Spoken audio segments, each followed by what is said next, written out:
நான் சும்மா தான் வந்தோம். பார்த்தா பாலம் வாங்குறதுக்கு 4 பைக் பாலம் வாங்குறதுக்கு மொத்தம் அமுச்சு விட்டுருக்கான். இவனெல்லாம் நான் என்ன சொல்றது? அதுவும் பாருங்க, டிரைவர் வந்தான். மாட்டு பொங்கல் எங்க போறது தெரியாம வீட்டுல ஒரு மாதிரி கடுப்பாய் வெளியில சீல் பண்ணலாம்னு வந்தேன். இவன் நம்மளுக்கு பார்க் போயிட்டு தெரியும் அனுப்பலாம். போய் வாங்குவோம் பாலை, அதுவும் பார்ப்போம்.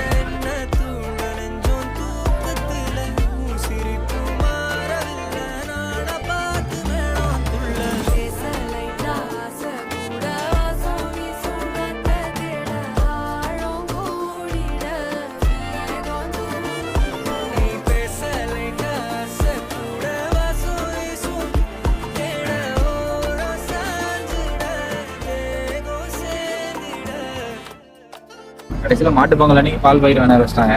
என் வழி பத்தி என்ன நிலைமை பாத்தீங்களா? வெளியே கூட சுத்த முடியல. நீ மட்டும் பால் வாங்கினாலடா, மாட்டு பொங்கல் என்னையும் கூட்டு வந்து பால் பாயிட்டு வாங்கிட்டு வைக்கிறேன். நான் பழப்பு இது உனக்கு.